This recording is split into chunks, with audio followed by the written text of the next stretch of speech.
I can't believe it, brother. Cocktober, baby. Oh yeah, brother. I can't believe it's Cocktober already. What's up, guys? Got another Cocktober review for you today. This is Point Break from 1991. Been wanting to go back and rewatch this film for quite a while. I just picked this Blu-ray up just the other day. Been kind of on a Patrick Swayze kick lately. Been wanting to check this one out again. Wasn't recommended by anybody, but my favorite podcast, ProfondoCinema.com. I'm going to use it as an excuse to plug their website, plug their podcast. ProfondoCinema.com, awesome podcast. They do a great job dissecting movies, and their slogan is podcast for cinema worth watching again, and that's exactly what it is. It really makes you want to go back and rewatch a lot of this stuff. And I don't know if they've actually covered this film on there, but they did a Patrick Swayze special the other day, and I think they might have mentioned it on there. But anyway, I enjoyed the film so much I want to talk about it for a minute. The film is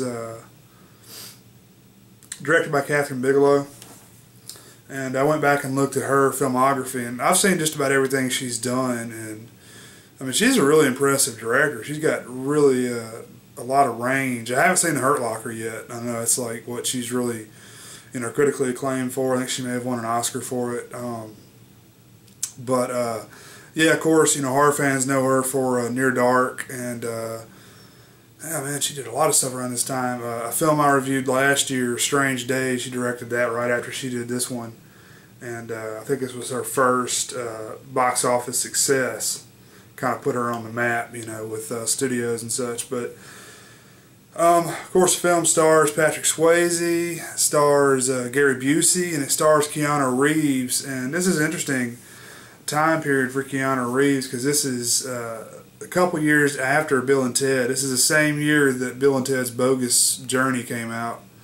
And man, Keanu Reeves is blowing up around this time. This is, of course, before Speed. But man, just in '91, he did Point Break, Bill and Ted's Bogus Journey, My Private Idaho. Then in '92, he did Dracula, and then it just goes on and on. And then '94, he did Speed, which is really what put him on the map, in my opinion, because he became a full-fledged star, like, big-time Hollywood star at that point, and just, done a lot of stuff. Keanu Reeves gets a bad rap for being, the dumb surfer guy, but I mean, you look at his character in Bill and Ted, Ted Theodore Logan versus Johnny Utah in this film. They're just totally different characters, and I really think he can pull that off. He plays the stupid surfer really well, and he plays the character in River's Edge really well, which was a few years before this film. But I don't know. I like the guy. I used to not be a big fan, but I go back and look at all the stuff he's done, and I mean, I enjoy a lot of those films. The Matrix being, I've even enjoyed some of his films in the past few years. But anyway, talking about this film, of course, stars Patrick Swayze, who passed away just a couple years ago. This is a really, really good film, really good dude film, good action in this one. Also stars Anthony Kiedis from Red Hot Chili Peppers, one of my favorite bands, and this came out the same year that Blood Sugar Sex Magik came out. Probably their big album that really put them on the map. But came out the same year, and kind of interesting that him and Flea both have dabbled in acting once upon a time. So it was cool seeing him in there. Plays one of the rival surfer guys. But yeah, this film's about Johnny Utah, ex-football player, blows his knee out, goes to law school, becomes doesn't actually become a lawyer, but he I don't know if he actually goes to law school. Anyway, he's plays football. I think going to law school was just his front, but he blows his knee out in football, can't play pro ball, so he goes and he becomes an FBI agent, and he's working on this case. Gets assigned with partners with Gary Busey. Gary Busey's kind of like the old veteran who's been there, done that, and provides a lot of comic relief and such.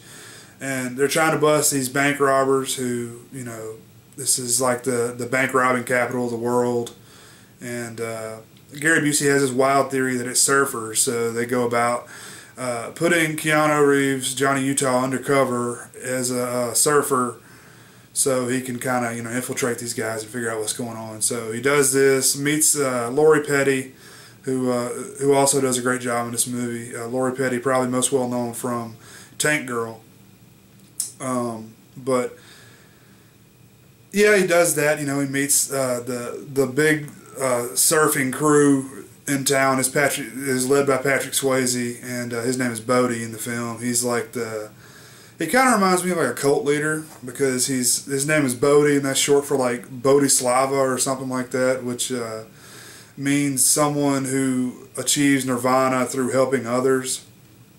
But yeah, he's a really charismatic guy, and he's a thrill seeker, which is one of the reasons why he robs banks. And they're a really good job. They go in and out, and it turns out that it's his crew that's actually doing the bank robbing, and Keanu figures all this out. And that's about as far as I want to go with the plot. But Keanu Reeves and Lori Petty's character have a romantic relationship in the film, and Keanu Reeves and Patrick Swayze have a really unique relationship in the film as well, as far as they're friends and enemies at the same time, and they kind of show each other mutual respect sometimes they don't. But really cool film. It's great action scenes in there. I know on the commentary for Strange Days, Catherine Bigelow talked about the running chase scene for Keanu. They use this thing called a pogo cam. I think they basically invented it. It's a stripped down 35mm that's on has a gyroscope like a Steadicam, and when you run, it takes really cool shots. So they use that in there, and that's what sucks about this film, is I wish there was a commentary on there. But